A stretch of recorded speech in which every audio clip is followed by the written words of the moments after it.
No final da exibição, tem um vídeo de bônus. Vale a pena esperar.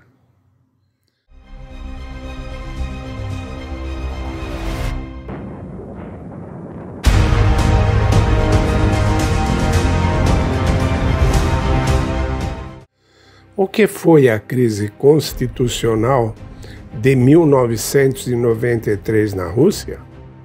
No início dos anos 90, a Rússia tentou trazer liberdade econômica e política para a população.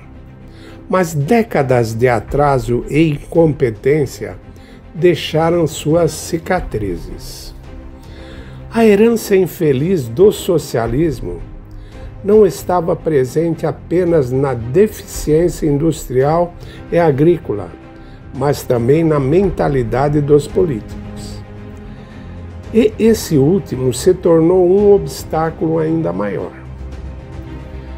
Uma carreira política não é feita da noite para o dia.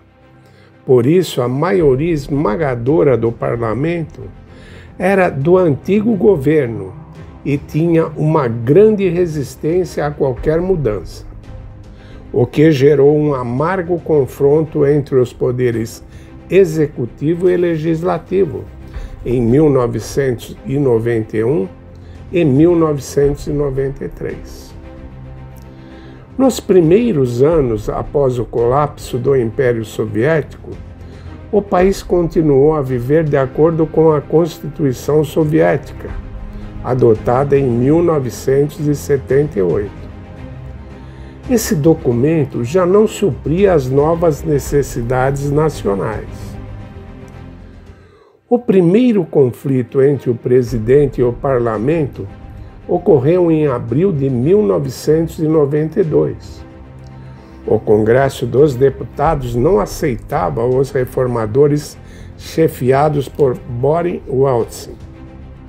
Graças à liberação de preços, bem como a liberação do comércio exterior e interno, o país conseguiu sair da pior crise alimentar.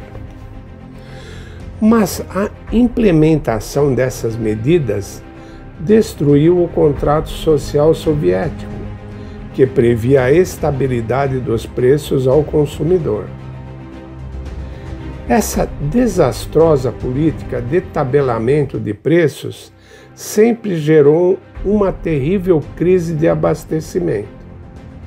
Mas os deputados não se importavam com o sofrimento do povo nas filas, pois eram uma elite privilegiada, que nunca passou por aquela degradante situação. Para eles, a ideologia era mais importante do que o bem comum.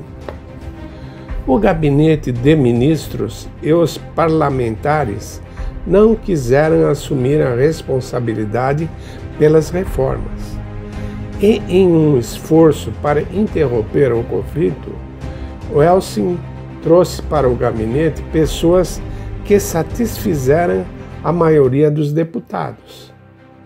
Assim, em maio de 1992, o chefe da Gazprom, Viktor Chernomyrdin, foi nomeado vice-premier, substituindo Vladimir Lopukhin nesse cargo, que desenvolveu um programa para uma profunda reforma estrutural do complexo de combustível e energia. No entanto, isso não foi o suficiente. A gravidade da situação no final de 1991 e início de 1992 tornou o parlamento mais complacente com o governo. Por outro lado, a melhora gradual do mercado consumidor permitiu um novo confronto com o governo. A essa altura, Egor Gaidar era primeiro-ministro há 6 meses. Sob sua liderança, começou a transição de uma economia planificada para uma economia de mercado. Os preços foram liberalizados, o sistema tributário foi reorganizado, o comércio exterior foi liberalizado e a privatização foi lançada. Mas o parlamento queria ver outra pessoa nesse cargo. Antecipando uma nova escalada do conflito, o presidente do Tribunal Constitucional, Valery Zorkin, foi ao escritório de Gaidar e perguntou se ele estava pronto para renunciar, para acabar com a crise entre os 3 poderes.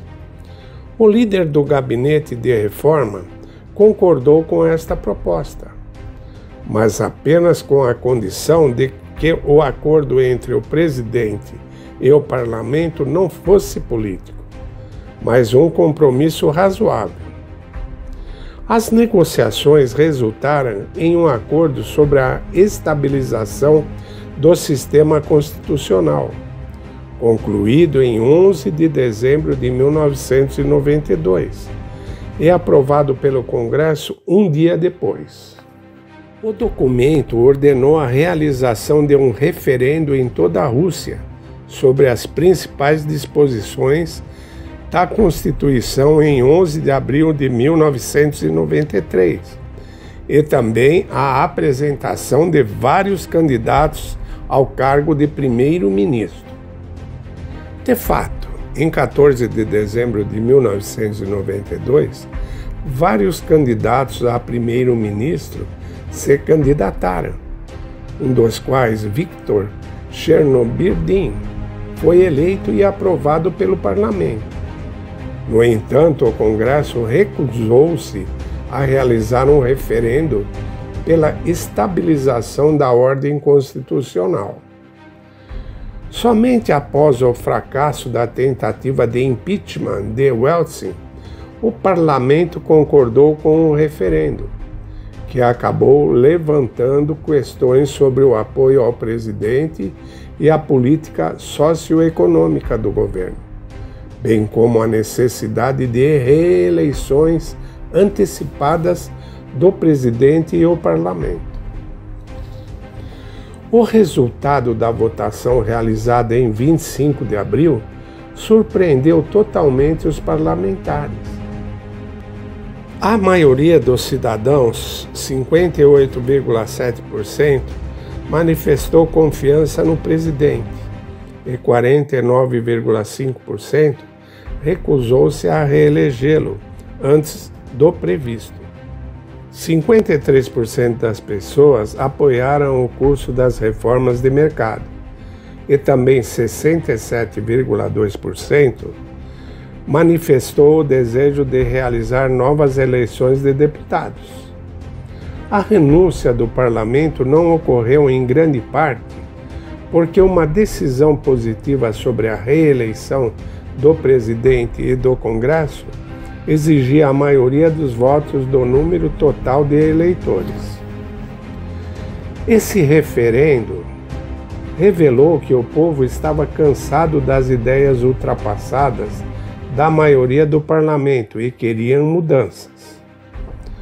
6 dias após o referendo, o Partido Comunista, humilhado por sua derrota, convocou seus militantes para um protesto. E como ocorre em todos os protestos esquerdistas, houve vandalismo e confronto armado com agentes da lei. Depois de provocarem muitos distúrbios, os deputados comunistas levaram o vice-presidente Alexander Rutskoy ao juramento presidencial, que então liderou um levante armado. Uma tentativa de apreensão forçada do centro de televisão, ocorrida na noite de 3 de outubro, foi impedida apenas graças às ações da polícia. Mas, infelizmente, um dos militantes comunistas tinha um lançador de granadas e matou o policial Vitiaz Alexei Sinitkov, que tinha apenas 19 anos. Até hoje existe uma placa no local em sua homenagem. O ponto final do confronto entre o presidente e o parlamento foi definido na manhã de 4 de outubro. A essa altura, Egor Gaidar, junto ao exército e à população, tomaram as ruas centrais de Moscou, em apoio ao presidente Yeltsin. 10 projéteis de festim e 2 projéteis incendiários foram disparados contra o prédio do parlamento, conhecido como Casa Branca. Sim, a Rússia também tem sua Casa Branca. Com a ajuda de tanques e da população, tornou-se inútil a resistência dos deputados. Os instigadores do levante armado foram presos naquele dia, mas posteriormente anistiados em 1994.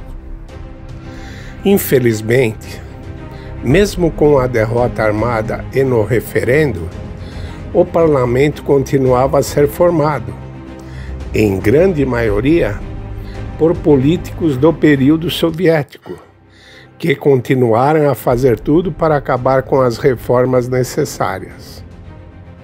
O que se expressou na saída de políticos inovadores como Egor Gaidar e Boris Fyodorov. Isso resultou na Terça-feira Negra no mercado de câmbio, em 11 de outubro de 1994, que começou 2 meses depois e uma grave crise orçamentária causada pela recusa em realizar uma reforma tributária radical, que Gaidar e Fedorov tentaram sem sucesso colocar na agenda no outono de 1993. Como resultado, houve o calote em 17 de agosto de 1998, que foi um marco importante na transformação econômica e política da Rússia pós-comunismo. Mas isso é uma outra história. O tema desse vídeo foi uma sugestão do nosso inscrito, Rafael Rodrigo Pacheco da Silva. Você também gostaria de sugerir um tema para os próximos vídeos? Deixe nos comentários. Sua participação é muito importante.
You lose.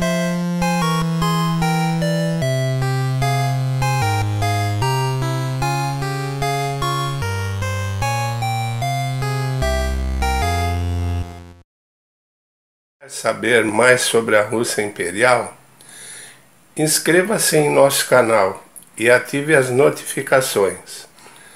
Não se esqueça do like. Até o próximo vídeo.